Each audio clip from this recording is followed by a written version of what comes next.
Así es, Gretel. Ernesto Pérez Valladares, expresidente de la República, se encuentra con nosotros. Con él varios temas a analizar, a tratar durante la mañana de hoy. Gracias por estar con nosotros. Bienvenido, Mucho gusto, encantado, gracias. expresidente. Lo primero que le tengo que preguntar tiene que ver con lo que se está viviendo hoy día en el país. Muchos hablan de una crisis institucional o crisis de gobernabilidad. En cuanto a lo que ocurre con la Corte Suprema y el nombramiento de magistrados, y por otro lado lo que ocurre con la reconformación de la Comisión de Credenciales. Ya usted pasó por ahí, por ese Palacio de las Garzas. Según su experiencia, lo que se está viviendo hoy día, ¿sí es una crisis de gobernabilidad? Yo no sé si es una crisis de gobernabilidad. Lo que sí es cierto es que es una crisis institucional.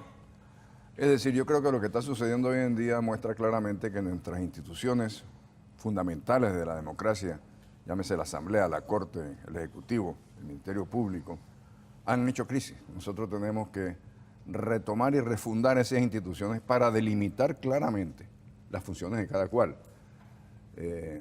Hay dos versiones sobre el tema de lo que ha hecho la Corte. Una es que sí admitió el recurso y otra que no, que ha dado una resolución diciendo que se pare lo actuado mientras decide si se admite o no el recurso puesto por el partido panameñista. En ambos casos, y sin ser abogado ni pretender serlo, simplemente siguiendo la discusión que he visto en medios, a mí me parece que es una injerencia de un órgano del Estado en el otro. En consecuencia, me parece que debiéramos estar pensando en delimitar en la nueva institucionalidad del país cuáles son las funciones y hasta dónde puede meterse un órgano del Estado en el otro. Llámese el Ejecutivo en la Corte, llámese el Ejecutivo en la Asamblea o entre ellos mismos. Así es que yo no creo que sea una crisis de gobernabilidad. El presidente sigue siendo presidente. Fíjate que está tan tranquilo que se fue a pasear o a promocionar el país a Dubái. En Dubái. Pero sí hay una crisis institucional. Digo, se fue sin nombrar a los magistrados que faltan de la Corte. Sí, bueno, eso estamos acostumbrados. Dijo que iba a ser después de su viaje. Sí. Primero dijo que iba a ser después de Carnaval, después dijo que va a ser después de su viaje. Y después, quién sabe si ahora diga que va a ser después de Semana Santa. O sea, se va prolongando el tiempo de nombramiento y pues prácticamente la Corte Suprema de Justicia con una junta directiva interina bueno, a esas promesas no cumplidas estamos ya acostumbrados, ¿no? Primero se debía haber nombrado antes del 31 de diciembre, luego se produjo el nombramiento y se rechazó, luego después de carnavales, ahora después que regresa de Dubái. Yo no entiendo cuál es la demora. Verdaderamente es una decisión que constitucionalmente le toca a él. Él se había comprometido a consultar a la sociedad civil, no lo hizo, lo cual yo creo que ha producido esta reacción negativa de la sociedad, porque además son dos personas que de una forma u otra sí están ligadas al Ejecutivo. Y es evidente, yo lo entiendo, porque a mí me tocó también nombrar magistrados de la Corte y evidentemente un presidente no va a nombrar adversarios políticos en la Corte Suprema de Justicia.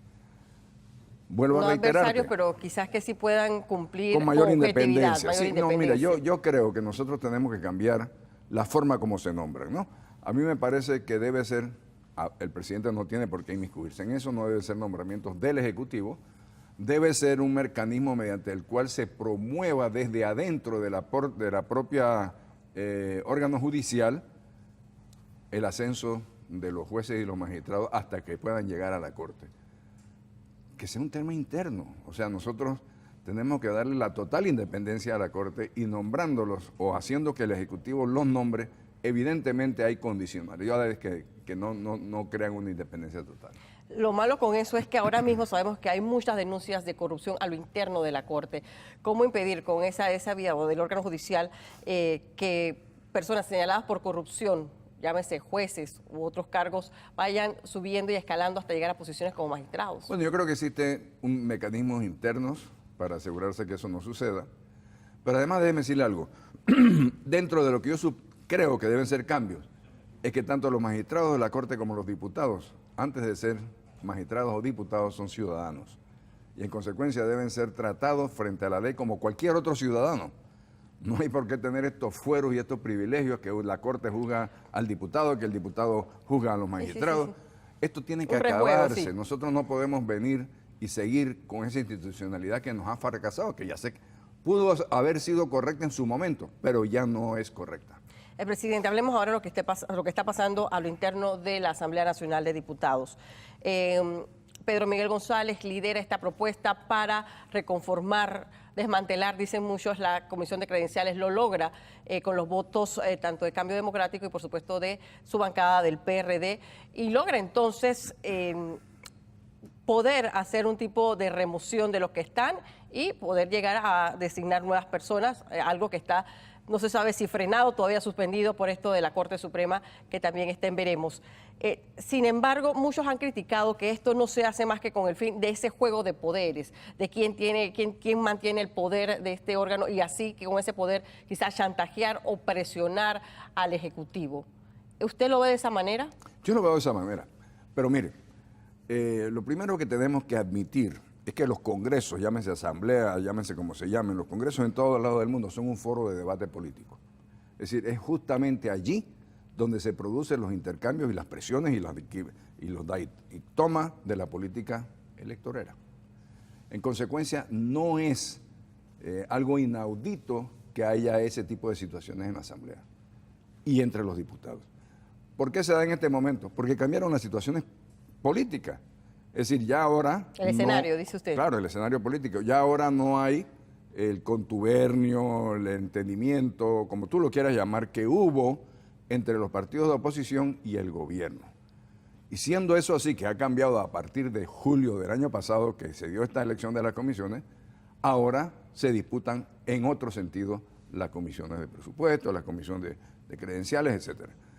Y luego hay otra cosa que evidentemente no podemos soslayar, y es el hecho de que se rechazaron 2 magistrados. La reacción del Ejecutivo fue cortar todas las partidas que jamás debieron haber tenido los diputados y los contratos y las demás cosas que se usaron para fines que tú y yo sabemos. Y eso produjo en consecuencia la reacción de los diputados. Como un pase de factura. Es un paso de factura mutuo, es decir, el Ejecutivo cargó su arma y el Legislativo también cargó la suya. Eso es lo que estamos viviendo. Pero, te reitero, es decir, ojalá que el debate no fuera de ese tipo, sino que fuera un debate político de verdad. Es decir, cuáles son las cosas que le interesa a la nación, cómo vamos a resolver el problema de la pobreza, qué vamos a hacer en el sector agropecuario. Exacto. Ese es el debate que debiera haber habido. Porque al final, ¿quién gana ese duelo? Nadie. Estamos viendo, estamos como en un circo de dos escenarios, pasando los mismos problemas y las mismas penurias que siempre hemos pasado, y no hay una solución. Y pierde el país, porque hay una percepción, la gente está cansada, es más, por ahí están los eslogans, no más reelección a diputados, la gente está hastiada de, como usted decía, ese show, ese circo que nos regala a diario los diputados, los políticos en general, y sí, con esta pelea, este enfrentamiento, pierdes el país, ¿no? Bueno, volvemos a mi punto. Yo creo que la gente está abrumada, atareada y cansada de que las instituciones de la actual democracia panameña no den los resultados esperados. Pero mire, Siria, yo creo que hay que ver el principio de las cosas. La forma como se eligen los diputados es una forma clientelar. Es decir, a un diputado le cuesta 500 o 600 mil dólares la campaña en su circuito. Y verdaderamente las leyes no son para el circuito, son nacionales. Pero él tiene que mantener sus clientes correctamente establecidos y para eso se usan los dineros del pueblo panameño. Tenemos que cambiar eso. O sea, la frustración, por supuesto, viene sobre todo de las personas que ven eso y dicen, bueno, pero estos señores, ¿por qué tienen estos privilegios y yo no? O sea, ¿por qué ellos están nombrados 17,000 contratos en la Asamblea y por qué yo no? ¿Dónde metes 17,000 personas en los edificios de la Asamblea? ¿Dónde metes...? O sea, todas estas son cosas... Bueno, hay mucho de eso que termina siendo las conocidas botellas. Bueno, sí, porque nunca llegan a trabajar. Pero no solamente son contratos. botellas, sino son nombramientos de $1,000 de los cuales tú cobras 200 y le regresas 800 al diputado. O sea, es una forma de robar disfrazado y autorizado por el Ejecutivo. Porque además quien aprueba o no aprueba los presupuestos para la Asamblea es el órgano ejecutivo. Sí, lamentablemente que diputados de su partido también están metidos en ese rejuego. Todos están metidos. Y no es algo de ahora, esta administración ha sido como una trayectoria bueno, eso lo empezó de una mala práctica. Alguien por ahí atrás, que no soy yo, y no vamos a inculpar a nadie en particular, pero eso sí, en efecto, empezó así, pero es el sistema lo que forza esa actuación, el sistema donde un diputado tiene que gastarse esa cantidad de dinero que luego no puede resarcir en la elección clientelar de un circuito. Pero por otro lado, el contrapeso, que debe ser un fiscalizador, que es el Contralor de la República, tampoco entonces atiende los casos de inspeccionar, o por lo menos decirnos, esto está pasando así, y las auditorías tampoco se entregan, se hacen, no hay transparencia en lo que se está haciendo. Bueno, este Contralor no ha cumplido. Este Contralor, no podemos generalizar, decir los Contralores o la Contraloría, este Contralor. ¿Y por qué cree que Yo este supongo que Contralor no puede lo ser está que haciendo? quiere de alguna manera tener algún manejo particular o con los diputados, de que mira, tengo esto, pero si tú me ayudas a X, yo lo mantengo callado. Es decir, todo eso va creando la descomposición. ¿Tendrá algún trasfondo de que haya alguna aspiración presidencial de por medio por parte del puede haberlo, Contralor? eso él no lo ha expresado, pero sí, puede haber en el fondo la idea de que manteniéndole el secreto, por llamarlo así, del robo, ¿no?, que se ha dado a los diputados o a quien sea, ellos a su vez le van a dar ese apoyo clientelar que hemos venido sufriendo. Te reitero, necesitamos cambiar todo. Pero ahora, usted ha hablado mucho de cambio. ¿Cómo se cambia? ¿Cómo se cambia el sistema? Hay varias formas. Nosotros estamos hablando de cambios constitucionales. Nosotros tenemos que diseñar una nueva estructura que asegure primero los límites del poder de cada uno, quitándole mucho límite, por ejemplo, quitándole mucho poder, por ejemplo, al órgano ejecutivo, pasándole mucho más poder a la Asamblea en condiciones adecuadas. Sí, porque imagínese, si ahora estamos así, Sí, con no, más pero poder... tú puedes tener una Asamblea que es electa con diputados nacionales, que no tienen que tener 72, pueden ser mucho menos, que pueden ser electas por listas internas de partido para que no haya este clientelismo que nos ha señalado todo el mundo. Y a la Corte darle total independencia, incluyendo la parte aquella del presupuesto de la Corte. O sea, la Corte debe tener un presupuesto casi que autónomo, en el sentido de que debe ser un porcentaje, por ejemplo, del Producto Interno Bruto, para que no tenga condicionamientos del Ejecutivo en nada. Y luego un mecanismo de elección de magistrados y magistrados de los tribunales altos y del magistrado de la Corte que sea interno, que de alguna forma se genere un premio al trabajo. Ahí hay personas, jueces, magistrados, que tienen 20, 30, 40 años de experiencia y tienen que ver que de afuera venga alguien que no tiene ninguna experiencia en el manejo interno a ser magistrado de la Corte Suprema de Justicia. Entonces, por supuesto que eso también va creando algún nivel de descontento. Para hacer eso hay que sacudir y hay que patear la mesa, como se diría. Actualmente, la actual administración tiene ese peso para hacer unos cambios como estos. Sí, yo creo que perdieron una gran oportunidad al principio. El presidente Varela se había comprometido a cambios constitucionales, no dijo cuáles, y a una constituyente no dijo cómo, pero eso se descartó, o sea, ya el tiempo pasó. A estas alturas del juego, cualquier movimiento en ese sentido por parte del presidente de la República será entendido como un mecanismo para obviar o tapar lo que ha pasado, o peor aún, para pretender quedarse tiempo más allá del que está actualmente estipulado. Es decir, que esto sería una tarea para el que viene. Yo pienso que es una tarea que debemos empezar a debatir ahora para hacerlo realidad en las próximas elecciones. ¿Y usted se ve entre esas posibilidades de quienes tengan opción para los que yo creo que lo que yo estoy haciendo es tratando de que esto que te estoy planteando, estos cambios institucionales, sea abrazado como un objetivo partidario, primero en mi partido y luego en un diálogo con la sociedad, que se convierta más bien que en una elección, en un movimiento, de manera que sea quien sea que lleve adelante, que se gane las próximas elecciones, tenga el compromiso de hacer los cambios constitucionales inmediatamente. ¿Esto sin ningún tipo de interés personal? No, ningún tipo de ambición personal. Esto es, bueno, interés de acoger quizás algunos criterios que hagan que esos cambios que bien usted ha explicado se produzcan. La idea es que podamos proponer soluciones al malestar que hay en la sociedad, porque hay un malestar. Es decir, tú lo ves en diferentes manifestaciones. Hay un total desconocimiento, por ejemplo, a la autoridad. Total. Cuando ya tú ves a personas que irrespetan a un policía, que no les importa que el policía esté armado, cuando tú ves la inseguridad que existe, por ejemplo, en Colón, donde hay un muerto todos los días y a la gente lo ve como algo normal. Y que la vida no vale. Tú te das cuenta que la institucionalidad no está funcionando, de manera que tenemos que tenemos que oxigenarla, tenemos que cambiarla, tenemos que hacer un diálogo nacional, tenemos que hacer un alto en la politiquería partidaria e intrapartidaria. Yo pienso que una de las cosas que debiera hacer mi partido, y hablo por el mío, es hacer un alto y decirle a los precandidatos, un momentito, no es el momento de que ustedes anden por ahí buscando votos, es el momento de que establezcamos un diálogo entre nosotros para señalar un objetivo partidario y luego compartirlo con la sociedad. Tú ves las peleas que hay con el Tribunal Electoral, porque el Tribunal Electoral ha dicho, paren eso, esa es la realidad, y el Tribunal Electoral tiene razón. Ha extendido una veda. Claro, pero tiene toda la razón, tú no puedes pasarte 5 años en política electorera. Sí, de hecho muchas personas en la calle dicen, ahora le tocas al PRD, lo escucho en la calle, pero con esa peleadera no van a llegar a ningún lado. He escuchado mucho eso también. ¿Por qué se da la peleadera? Porque no hay un objetivo que nos una.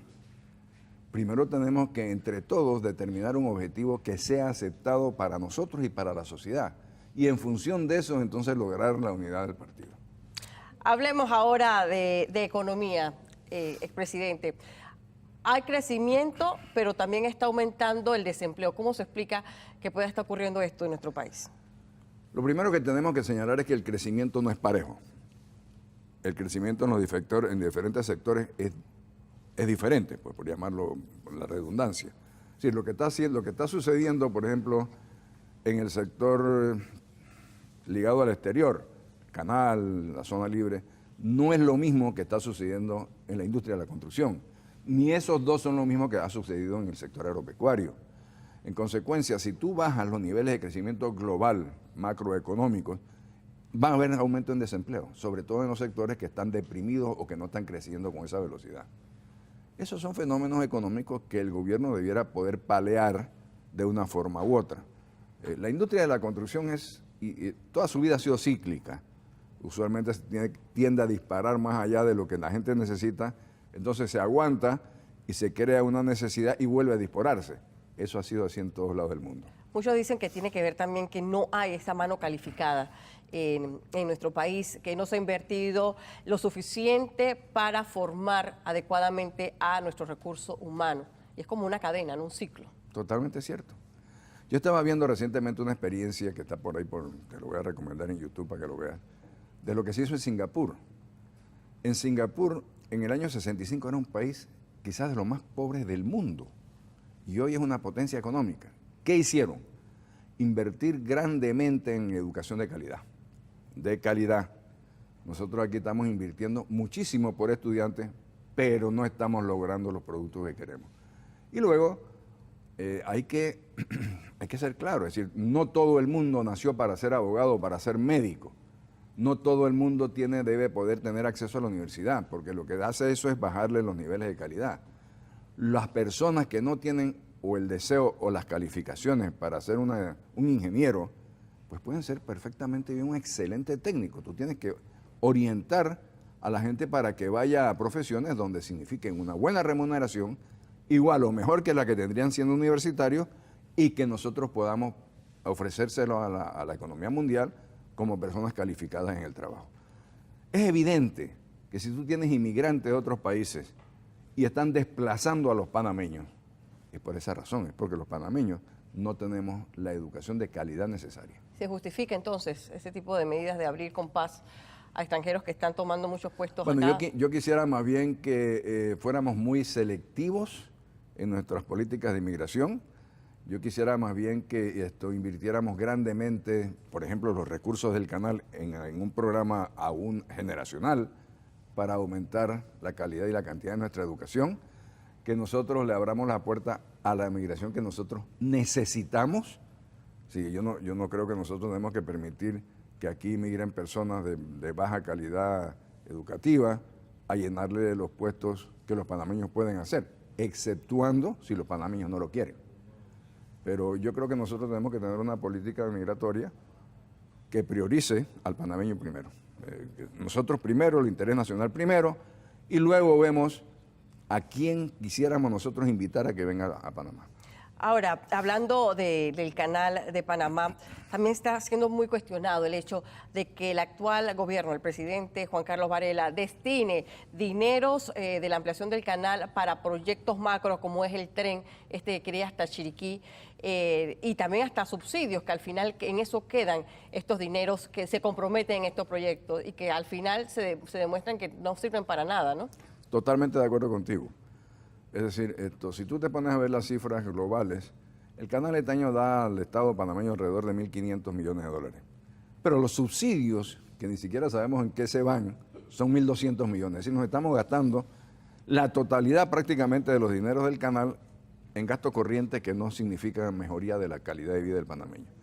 Nosotros tenemos que hacer un alto, dedicar la inmensa mayoría de los recursos que nos da el canal a promover la educación. Se debe debatir, habría un debate Claro. en qué se van a usar esos dineros. Por supuesto que lo debe haber y debe haber una conciencia nacional de cómo se están usando y verlos, además rendir cuentas.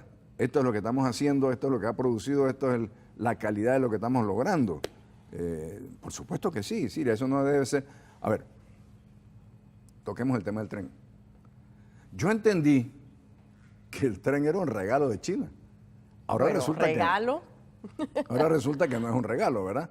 Ahora resulta que, oye, ven acá, nosotros no teníamos que tener relaciones con China para hacer un tren si eso es lo que necesita el país. Cualquiera puede entrar a una licitación, hay miles de gente, de empresas capacitadas para construir un tren. ¿Por qué tenemos que condicionarlo a los chinos? ¿Me explico? Yo al principio pensé que, bueno, esto sería de alguna forma un beneficio que ellos están dándole a Panamá por nosotros haber tomado el paso de abrir relaciones. Pero si lo vamos a pagar, ¿por qué tenemos que hacerlo con ellos? Vamos a entonces, de todas formas, con dinero primero... del canal. Y con los dineros del canal. En todas formas, primero definamos si lo necesitamos. Y si eso se ve como una prioridad, entonces abramos el espectro para que puedan participar todas las empresas calificadas en el mundo y escojamos la mejor y la mejor oferta. Doctor, muchos expertos hablan de que Colombia se está robando los beneficios de este canal ampliado en el área Pacífico y nosotros pues no hemos podido establecer si queremos o no, o si es necesario o no este puerto de Corozal. Yo no tengo la menor duda de que necesitamos más puertos en el Pacífico. En Corozal, en Palos, donde tú quieras establecerlo. Pero evidentemente un solo puerto, primero, es monopólico. Y segundo, no tiene la capacidad para manejar todo lo que debiera manejar y se están yendo a los puertos colombianos. No es que nos están robando, es que simplemente no lo podemos ayudar. De manera que sí, es absolutamente necesario que ubiquemos y hagamos un segundo o un tercer puerto en el Pacífico. Hay como muchos intereses también ahí económicos detrás, ¿no? Sí, yo entiendo que haya intereses económicos, pero lo primero debe ser no el interés económico particular, sino el interés de la República. Último tema que quisiera compartir con usted es el del expresidente Ricardo Martinelli. El estatus de él ahora mismo incierto, se mantiene en esta prisión. Cuando ya tenía un pie afuera, pues lo devuelven. ¿Cuál cree usted que va a ser el futuro del exmandatario? Yo no tengo una bolita de cristal, Siria, para predecir el futuro. Yo sí te digo que a mí me da como panameño, adversario, si tú quieres hasta enemigo, si lo puedes calificar así, del señor Martinelli, por las cosas que me hizo a mí y a mi familia. A mí me da mucha vergüenza que haya un expresidente panameño en una cárcel de cualquier lado del mundo. Yo quisiera que él tuviera el valor, primero, de no haberse ido, segundo, de no ampararse en el Parlacén, y tercero, de venir a la República y enfrentarlos, venir a Panamá y enfrentar las cosas que le están endilgando. Yo estoy seguro que él allá se debe sentir muy disminuido. Yo creo que un hombre tiene que pelear por las cosas que él cree y defender lo que hizo. De lo contrario, no se convierte sino en un reo más, que puede ser individual, puede ser que el desprestigio sea para él, pero nos afecta a todos los panameños. Algunos dicen que lo que está evitando es esa foto en una cárcel panameña. Pero él se la buscó. Siria, tú en un puesto de mando tienes que establecer tu criterio de que eventualmente vas a salir de él y de que eventualmente vas a tener que dar rendimiento de cuentas. Y en consecuencia tú tienes que actuar para salvaguardar los mejores intereses nacionales y tus propios personales. O sea, tú no puedes actuar como si eso no se fuera a acabar nunca, como si el Estado fuera una finca particular, como si yo puedo regalar los contratos a quien yo quiera, como que si los sobreprecios tú los puedes establecer como un mecanismo de compensación mía. O sea, eso no puede ser. Y que lo puedes renovar cada 5 años. Y después entonces, no, incluso ad infinitum, pues. Es decir, nosotros hemos elegido un monarca que hasta que se muera. Eso no puede ser. O sea, ese no es nuestro sistema y él tiene que venir a Panamá a rendir cuentas. Muchas gracias, doctor Ernesto Encantado. Pérez Valladares, expresidente de la República, conversando de diferentes temas pues interesantes, sus puntos de vista, dado que ya ha pasado por ese Palacio de las Garzas y conoce un poco cómo es ese movimiento. Los tiempos han cambiado, sin embargo, pues hay cosas que siguen iguales hoy día. Gracias por estar con nosotros esta Con mucho mañana. gusto, encantado. Annette Quinn.